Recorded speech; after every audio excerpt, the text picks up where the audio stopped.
मुरली सुनते समय अभ्यास कीजिए।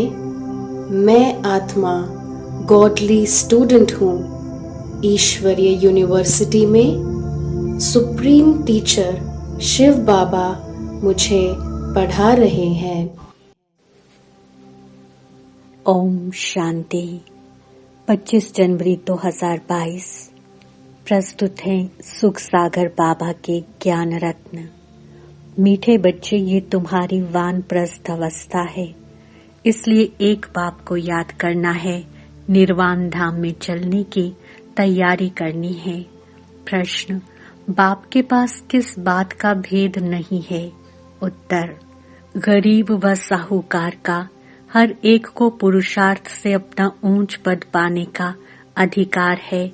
आगे चल सबको अपने पद का साक्षात्कार होगा। बाबा कहते हैं, मैं हूँ गरीब निवास, इसलिए अभी गरीब बच्चों की सब आशाएं पूरी होती हैं।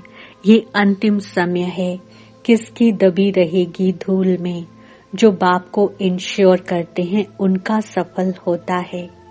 आज का गीत। आखिर वो दिन आया, आज आखिर वो दिन आया आज, जिस दिन का रास्ता तकता था, जिसका था मोहताज। आखिर जिस दिन का रास्ता तकता था, जिसका था मोहताज। आखिर वो दिन आया आज, आखिर वो दिन आया आज। ओम शांति। इसका अर्थ तो बिल्कुल सिंपल है। हर एक बात सेकंड में समझने की है। सेकंड में बाप से वर्षा लेना है। बच्चे जानते हैं कि बेहद का बाप आ गया है, परंतु ये निश्चय भी कोई कोई को स्थायी बैठता नहीं है। जैसे लौकिक संबंध में माँ को बच्चा पैदा होता है तो झट समझ जाता है कि ये जन्म दे और पालना करने वाली है, तो यहाँ भी झट समझना चाहिए ना। अब तुम बच्चे जानते हो, भक्ति के बाद ही भगवान आते हैं। अब भक्ति कितना समय चलती है, कब शुरू होती है, ये दुनिया में कोई नहीं जानते सिवाय तुम बच्चों के। तुम बता सकते हो भक्ति कब से शुरू हुई। मनुष्य तो कहेंगे परंपरा से चली आती है। ज्ञान और भक्ति दो चीजें जरूर हैं। कहते हैं ये अनादि चलती आती है, परंतु अनादि का भी अर्थ नहीं समझते। ये ड्रामा का चक्र अनादि काल से फिरता रहता है, उनका आदि अंत नहीं है। मनुष्य तो गपोड़े लगाते रहते हैं, कभी कहते इतने वर्ष हुए, कभी कहते इतने वर्ष। बाप आकर सब सिद्ध कर बताते हैं। शास्त्र आदि पढ़ने से कोई बाप की प्राप्ति तो नहीं होगी। बाप की प्राप्ति तो सेकंड में होती है, सेकंड में जीवन मुक्ति। ये भी किसको पता नहीं कि बाप कब आते हैं। कल्प की आयु लंबी कर दी है। अब बाप तो जानते हैं और बच्चे भी सब कुछ जानते हैं, परंतु वंडर ये है जो 10-20 वर्ष में भी कोई को पूरा निश्चय नहीं होता है। निश्चय होने के बाद फिर तो कभी कह ना सके कि ये हमारा बाप नहीं है भी बहुत सहज। तुमको तो बच्चा बनने में भी बहुत टाइम लगा है, 10-20 वर्ष में भी पूरा निश्चय नहीं हुआ है। अब तुम किसको परिचय देते हो तो सेकंड में निश्चय हो जाता है। जनक की बात भी पिछाड़ी की है, क्योंकि दिन प्रतिदिन बहुत सहज होता जाता है। ऐसी अच्छी अच्छी पॉइंट्स निकलती हैं जो झट किसको निश्चय हो जाए। बाप कहते हैं, बच्चे अशरीरी भव। ये जो अनेक देह के धर्म हैं उनको छोड़ो। असुल तो एक धर्म था ना, एक से ही वृद्धि होगी ना। ये है ही वैरायटी मनुष्य सृष्टि झाड़। मनुष्यों की बात है, वैरायटी धर्मों के झाड़ को भी जानना पड़े। धर्मों की कॉन्फ्रेंस होती है, परंतु उन्हों को पता ही नहीं कि पहले पहले पूज्य धर्म कौन सा है। बुद्धि में आना चाहिए, भारत प्राचीन धर्म वाला है, तो जरूर प्राचीन धर्म परमपिता परमात्मा ने ही रचा होगा। भारत में गाया भी जाता है शिव जयंती, मंदिर भी हैं ढेरों के ढेर, तो सबसे बड़े से बड़ा मंदिर बाप का है निर्वाण धाम, जहाँ हम आत्माएं भी बाप के साथ रहती हैं। मंदिर रहने का स्थान होता है ना, तो ये महतत्व कितना बड़ा मंदिर है। तुम्हारी बुद्धि में आना चाहिए कि ब्रह्म तत्व जो सबसे ऊंचे ते ऊंचा मंदिर है, हम सब वहाँ के रहने वाले हैं। वहाँ सूर्य चांद नहीं होते, क्योंकि रात दिन नहीं होता। असल हमारा रूहानी मंदिर वह निर्वाण धाम है, वही शिवालय है जहाँ हम शिव बाबा के साथ रहते हैं। शिव बाबा कहते हैं, मैं उस शिवालय का रहने वाला हूँ। वह है बेहद का शिवालय। तुम शिव के बच्चे भी वहाँ रहते हो। वह है इनकॉर्पोरियल शिवालय। फिर कॉर्पोरियल में आते हैं तो यहाँ रहने का स्थान बनेगा। अभी शिव बाबा यहाँ है, इस शरीर में बैठा हुआ है। ये है चैतन्य शिवालय, जिससे तुम बातचीत कर सकते हो। वह निर्वाण धाम भी शिव बाबा का शिवालय है, जहाँ हम आत्माएं रहती हैं। वह घर सबको याद पड़ता है। वहाँ से हम आते हैं पाठ बजाने, सतो रजो तमो में। उसमें हर एक को आना ही है। ये बात दुनिया में किसकी बुद्धि में नहीं है। जो भी आत्माएं हैं, उन सबको अपना अपना अनादि पाठ मिला हुआ है, जिसकी न आदि है न अंत है। तुम बच्चे जानते हो, हम असुल उस शिवालय के रहने वाले हैं। शिव बाबा जो स्वर्ग स्थापन करते हैं, उनको भी शिवालय कहा जाता है। शिव बाबा का स्थापन किया हुआ स्वर्ग, वहाँ भी बच्चे ही रहते हैं। उन्हों को यह राज्य भाग्य कैसे मिला? वह है सतयुग का आदि, अभी है कलयुग का अंत। तो सतयुग में देवी देवताओं को हेवन का मालिक किसने बनाया? यहाँ भी कितने अच्छे अच्छे खंड हैं। अमेरिका सबसे फर्स्ट क्लास खंड है, बहुत पैसे वाला और ताकत वाला भी है। इस समय सबसे हाईएस्ट है। बृहस्पति की दशा बैठी हुई है, परंतु उनके साथ साथ राहु की दशा भी बैठी हुई है। इस समय राहु की दशा तो सबके ऊपर बैठी हुई है। विनाश तो सबका होना है। भारत जो सबसे साहूकार था, अब भारत गरीब है। ये सब कुछ माया का भपका है, माया का फुल फोर्स है। इसलिए मनुष्य इनको स्वर्ग समझते हैं। अमेरिका में देखो क्या लगा पड़ा है, मनुष्य आकर्षित हो जाते हैं। बॉम्बे भी देखो कितना फैशनेबल हो गया है। आगे थोड़े ही ऐसा था। माया का पूरा पॉम्प है। कितने 8-10 मंजिल के महल बनाते हैं। स्वर्ग में थोड़े ही इतनी मंजिलें होती हैं। वहाँ डबल स्टोरी भी नहीं होती। यहाँ ही बनाते हैं, क्योंकि जमीन नहीं है। जमीन का बहुत भाव बढ़ गया है, तो मनुष्य समझते हैं यही स्वर्ग है। प्लान बनाते रहते हैं, परंतु कहते हैं नर चाहत कुछ और। मनुष्य कितनी चिंता में रहते हैं। मौत तो सबके लिए है, सबके गले में मौत की फांसी है। अभी तुम भी फांसी पर हो। तुम्हारी बुद्धि वहाँ नई दुनिया में लगी हुई है। अभी सबकी वानप्रस्थ अवस्था में जाने का समय है। इसलिए बाप कहते हैं, अब मुझे याद करो। मैं खुद तुमको डायरेक्शन देता हूँ कि तुम सबकी वानप्रस्थ अवस्था है। मैं सबको लेने लिए आया हूँ। मच्छरों सदृश तुम सबको जाना पड़ेगा। 84 जन्मों का चक्र पूरा हुआ। अब मुझे जीते जी याद करो। हम जीते जी स्वर्ग में जाने के लिए तैयार बैठे हैं, और कोई भी स्वर्ग में जाने के लिए तैयारी नहीं करते।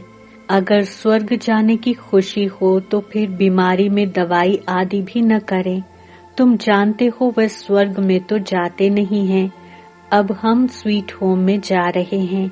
ये है गॉड फादर का होम अथवा रूहानी शिवालय। फिर सतयुग को जिस्मानी शिवालय कहा जाता है। उस स्वर्ग में जाने के लिए हम पुरुषार्थ कर रहे हैं। बाबा ने समझाया है, ब्रह्मा का दिन और ब्रह्मा की रात मशहूर है। जब रात पूरी होती है तो मैं आता हूँ। लक्ष्मी नारायण का दिन और रात नहीं कहेंगे, भल हैं वही, परंतु ब्रह्मा को दिन और रात का ज्ञान है।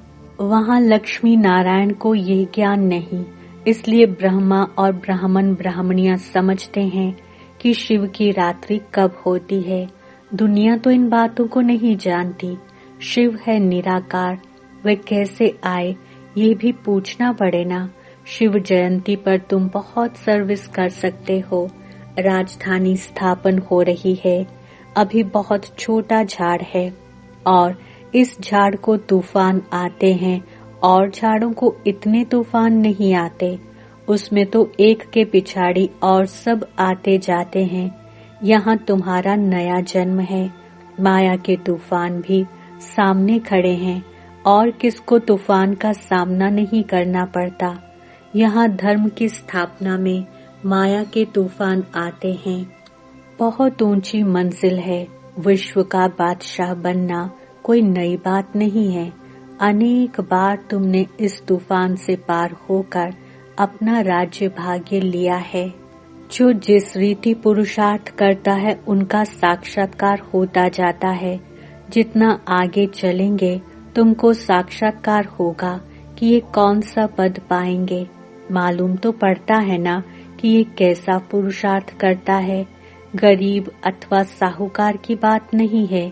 गीत भी सुना कि आखिर वह दिन आया, गरीब निवास बाबा आया। बाबा कहते हैं मुझे कोई साहूकारों को धन नहीं देना है, वे तो है ही साहूकार। उन्हों के लिए तो स्वर्ग यहाँ है। करोड़पति हैं। आगे करोड़पति कोई मुश्किल होता था। अभी तो करोड़ मनुष्यों के पास दीवारों में छिपे पड़े हैं, परंतु ये किसके काम आने नहीं है। पेट कोई ज्यादा नहीं खाता है। ठगी से पैसा इकट्ठा करने वालों को नींद नहीं आती होगी। पता नहीं कहाँ गवर्नमेंट छापा न मारे। बाप कहते हैं याद रखना, ये अंतिम समय है। अब किसकी दबी रहेगी धूल में। सफली होगी साईं जो खर्चे नाम धनी के। धनी तो अब स्वर्ग का मालिक बनाते हैं। अब तुम बाप के पास अपने को इंश्योर करो। मौत तो सामने खड़ा है। सब आशाएं तुम्हारी अब पूरी होती हैं। बाप गरीबों को उठाते हैं। साहूकार का 1000, गरीब का 1 रुपया, एक समान। अक्सर करके गरीब ही आते हैं। किसका 100 पगार, किसका 150। दुनिया में मनुष्यों के पास तो करोड़ हैं। उन्हों के लिए ये स्वर्ग है। वे कभी नहीं आएंगे। न बाबा को दरकार है। बाबा कहेंगे तुम भल अपना मकान आदि बनाओ, सेंटर खोलो, हम पैसा क्या करेंगे। सन्यासी लोग तो बहुत फ्लैट आदि बनाते हैं। उनके पास बहुत मिल्कियत रहती है। ये रथ भी अनुभवी है। अब मैं आया हूँ गरीबों को साहूकार बनाने, तो अब हिम्मत करो। करोड़पति जो हैं उनके पैसे कोई काम में आने वाले नहीं हैं। यहाँ पैसे आदि की कोई बात नहीं। बाप सिर्फ कहते हैं मन मना भवा, खर्चे की बात नहीं। ये मकान बनाया है वह भी बड़ा सिंपल, सो भी अंत समय तुम्हारे ही रहने के लिए है। तुम्हारा यादगार यहाँ खड़ा है। अभी फिर चैतन्य में स्थापना कर रहे हो, फिर यह जड़ यादगार खलास हो जाएंगे। तुमको ये लिखना चाहिए कि आबू में आकर जिसने यह मंदिर नहीं देखा और इन्हों के ऑक्यूपेशन को नहीं जाना तो कुछ नहीं देखा। तुम कहेंगे हम वही चैतन्य में अब बैठे हैं। इन जड़ चित्रों का राज समझा सकते हैं। कहेंगे ये हम हैं, हमारा जड़ यादगार बना हुआ है। वंडरफुल मंदिर ये है। वंडर है ना। मम्मा बाबा और बच्चे यहाँ चैतन्य में बैठे हैं। वहाँ जड़ चित्र खड़े हैं। मुख्य है यह शिव, ब्रह्मा, जगत अम्बा और लक्ष्मी नारायण। कितना अच्छी रीति समझाते हैं। फिर भी बाप का बन और बाप को फारकती दे देते हैं। ये भी कोई नई बात नहीं। बाप का बन फिर भागंती हो जाते हैं। भागंतियों का भी हम चित्र रख सकते हैं। अगर पक्का निश्चय है तो अपना राजाई का चित्र बना लो तो स्मृति रहेगी। हम भविष्य में डबल सिरताज स्वर्ग के मालिक बनेंगे। अगर बाप को छोड़ दिया तो ताज गिर पड़ेगा। ये बड़ी वंडरफुल बात समझने की है। बाप को याद करो, उनसे ही वर्षा मिलता है। उसको ही सेकंड में जीवन मुक्ति कहा जाता है। भविष्य के लिए बाबा तुमको लायक बना रहे हैं।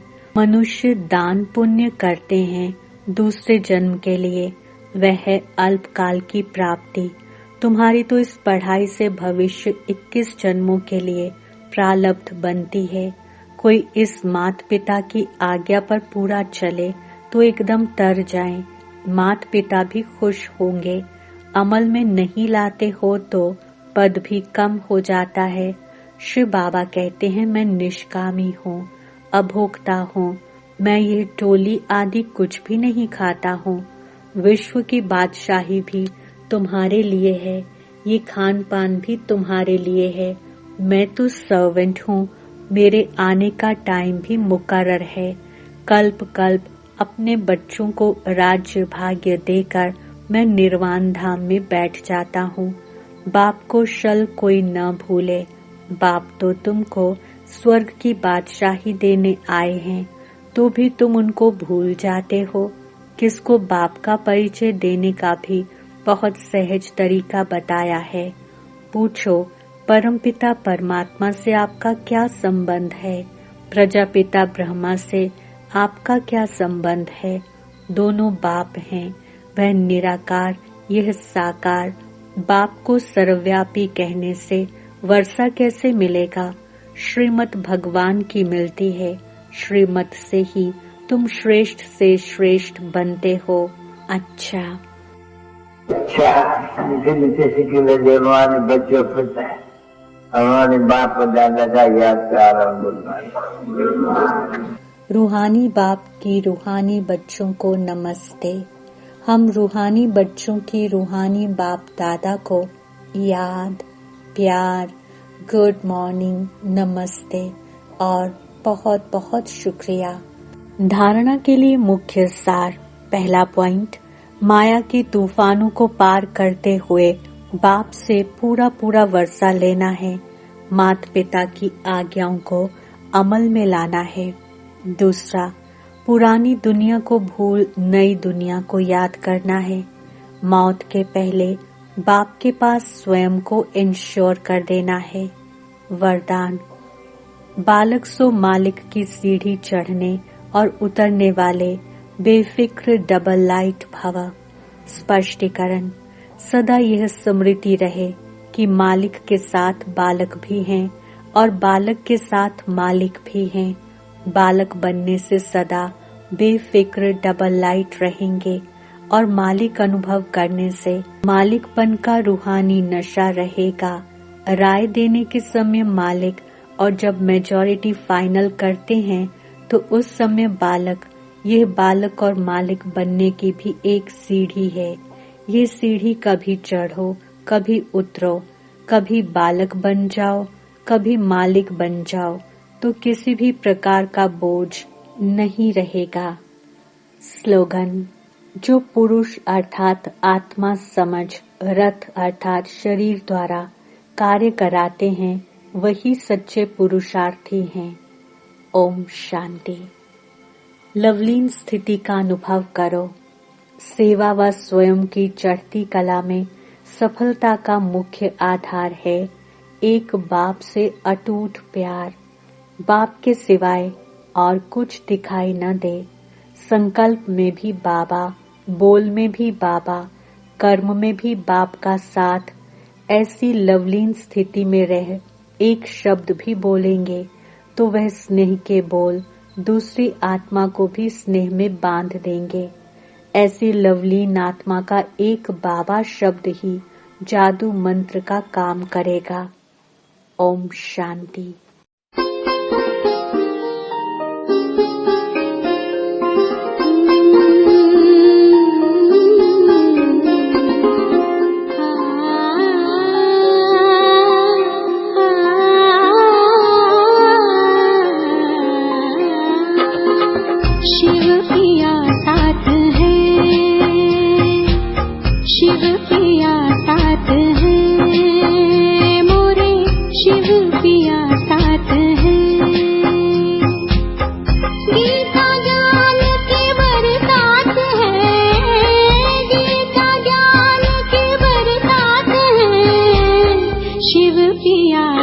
साथ हैं, शिव पिया साथ हैं। वो नजर में है, वो जिगर में है, सांसों के लंबे सफर में है। वो नजर में है, वो जिगर में है, सांसों के लंबे सफर में है। वो मेरे दिन रात है, वो मेरे दिन रात है, शिव पिया साथ है, शिव पिया साथ है।